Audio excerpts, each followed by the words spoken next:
Hey, it's Dr. Tracy, and today I want to talk about how do we respond when our partner is the one coming to us asking, "Are you mad at me?" And this comes from a comment left on this week's reel where Greg and I role play the behind the scenes of me asking him this very question. It's such a common question for people in their relationships, and it's often one that's rooted in one's earlier childhood experiences and how their needs and emotions were met as a kid. I'll leave the link for that reel in the show notes for you to go and check it out. Here's what one person said.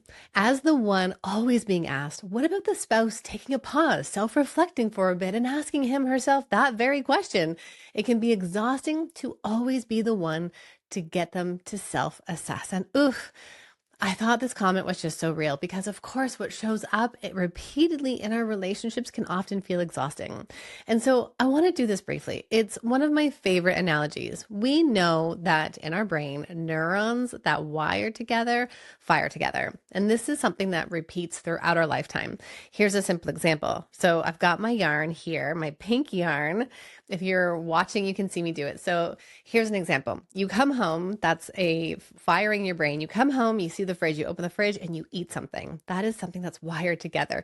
And it happens repeatedly over time. And every time you come home, you open the fridge, you eat again.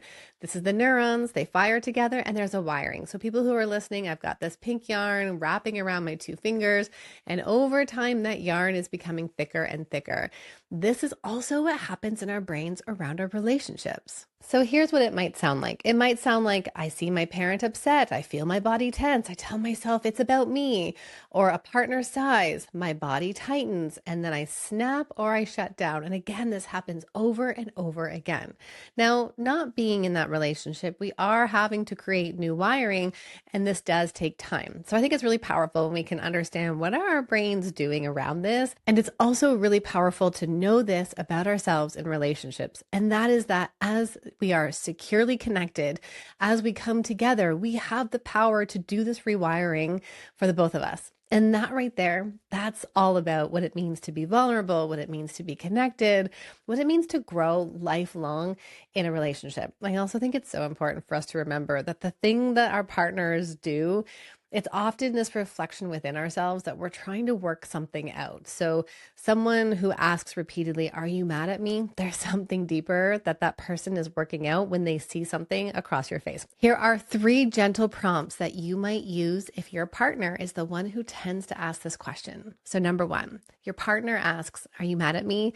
And you see this as part of their deeper vulnerability and not about you. So instead of responding to the actual question, invite your partner to slow down. This is all about meta communication.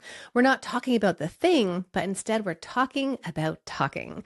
It would sound like this. "Hey, love, I noticed you've asked me this question several times. I'm here and we're a team, but I wonder if you could slow down and ask yourself what's really happening for you." Number 2, outside of the moment, you look at your partner and you say, "You asked me yesterday if I was mad at you. What were you sensing from me then?" This is getting curious together because then you can talk about that perception they're having and you can also be part of disconfirming it.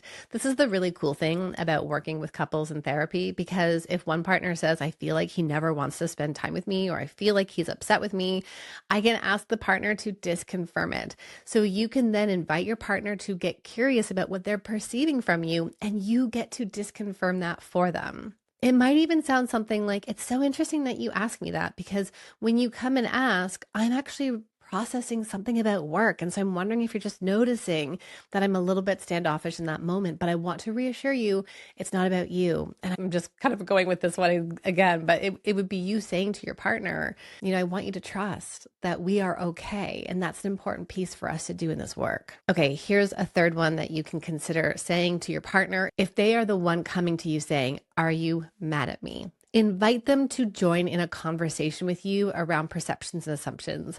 And you might say something like, "I've been learning how as couples, as partners, we tell ourselves these stories. And it's really interesting because there are times where I tell myself this story. And I wonder if you tell yourself the story that I'm mad at you. And maybe instead of asking me that, I'm wondering if you can share with me in those moments what you feel and need. I want to know those things so we can feel closer and more connected." I know breaking down communication and vulnerability is incredibly difficult. And one of the guides that I absolutely love inside my Be Connected relationship program is having the step-by-step instruction on emotional validation. That's one of my favorite ones. And my other favorite one is the how to return and have a hard conversation. These are scripts, they're step-by-step guides that help you and your partner actually tackle those hard conversations and feel like you can move forward somewhere. I've got the link in the show notes for Be Connected. So go ahead and check that out if you're looking for something different in your relationship in 2026. Okay, here's what I want you to know. Yes, these are hard things to practice. And yes, being in relationship is hard work, but I want you to know this. It's possible when you slow things down and you show up to the moment with compassion and curiosity and with the goal of connection. That is an opportunity to change everything. All right, thanks for clicking play today. If anything resonated today, share it with someone you love, or don't forget to click subscribe, and I will see you next time.